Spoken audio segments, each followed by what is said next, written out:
제가 그때 시장 출마를 생각하면서 느꼈던 게 이제 지방 소멸하는 비단 대구만의 문제는 아닙니다. 수도권이 굉장히 급속도로 퍼지면서 어쩌면 대전까지가 거의 범수도권으로 되어 있고, 광주, 대구는 영남과 호남을 대표하는 대표 도시인데도 불구하고 그냥 지방의 그런 도시 하나로 전락된 거죠. 그래서 이런 이제 지방 소멸화 문제는 비단 대구 간의 문제는 아닌데, 서울이 메가시티, 메가서울로 돼서 모든 걸 빨아들이는 블랙홀이 되면 과연 대한민국의 균형적인 성장이 되겠냐? 저는 안 된다고 봅니다. 메가시티는 전 서울보다 대구 경북이 필요하다고 봅니다. 대구 경북에 어우러지는 하나의 메가시티가 되는 게 오히려 대구 경북이 발전할 수 있는 방안이 되는 거고, 다만 대구를 좁혀서 보면은 대구에는 뭐 시민들이 잘 알다시피 우리나라 이름 있는 대기업이 들어오는 게 없습니다. 원래는 주력 산업이 섬유산업인데 이게 되게 사양화돼 있지 않습니까? 공단에서도 제조업 분야가 점점 이제 줄어들고 있고, 그래서 이 부분을 어떻게 할까 싶어서 제가 그때 고민했던 게,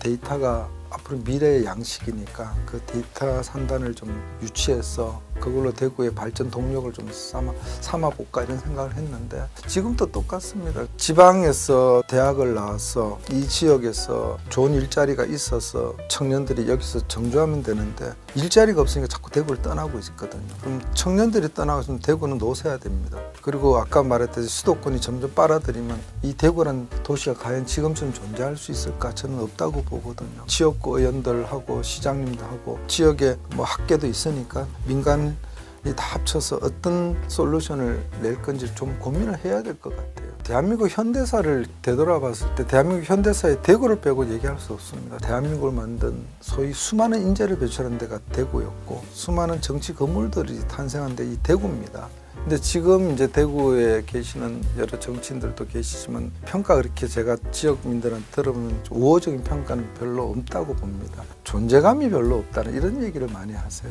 당당하고 자존심 있는 정치를 좀 했으면 좋겠다 이런 얘기를 제가 많이 들었습니다. 그거는 저를 비롯해서 대구에서 정치를 하시는 분들이 정말 반성해야 될 부분이고요. 지역 주민들이 요구하는 자존심과 자부심에 대해서 부응할 수 있는 정치를 해야지, 연고에만 국회의원이 지역 연구가 왜 필요합니까? 지난번 박근혜 전 대통령께서도 달성에 출마를 했을 때 그게 연고가 있었습니까? 연고 없었어요. 그렇게 따지는 자체가 굉장히 내세울 게 없으니까 지역 연고만 내세운다는 거예요. 그럼 지역 연고를 내세워서 지역 연고만 기대서 공천 받아서 당선되면은 그 다음에 중앙 정치에 그 다음 공천만 신경 쓰는 거죠. 저는 그런 정치는 청산해야 된다고 봅니다.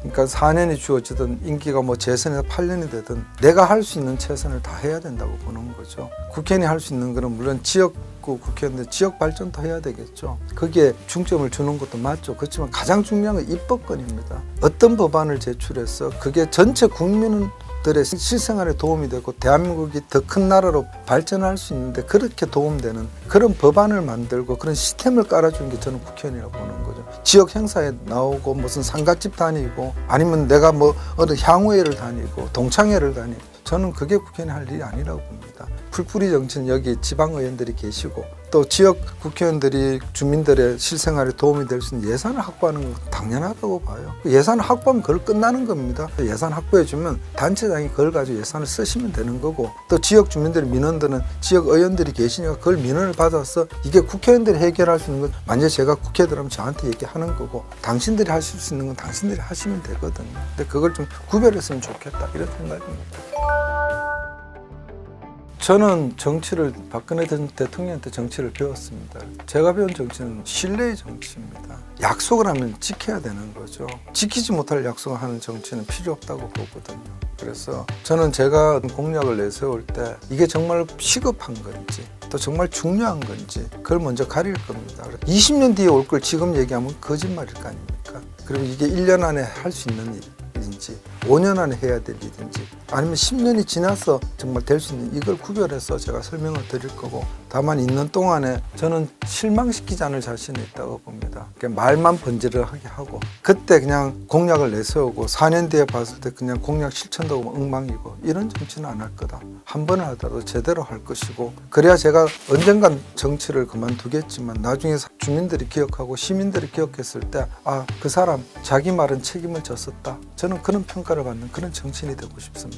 그 믿고 맡겨주시면 그렇게 실망시키지 않을 것이고 우리 지역의 국회의원이 중앙정치에 가서 저게 당당하게 정말 존재감 있게 그렇게 하는구나. 그래서 내 지역 주민으로서 정말 자부심 가질 수 있다. 그런 약속 드립니다. 저는 말을 번지르게 하는 거 별로 잘 좋아하지 않습니다. 지역 주민들을 먼저 만나고 싶어서 7개동의 상가를 거의 빠짐없이 다녔고 시장을 다 다녔습니다. 그러면서 여러 얘기를 들었습니다. 그 좋은 말씀을 제가 새기고 있고 그 말씀을 정말 어떻게 녹여서 여러분들께 돌려드릴지 고민하고 있습니다. 걱정하지 마시고 맡겨주시면 실망시키지 않겠습니다. 감사합니다. 지금까지 유영하였습니다.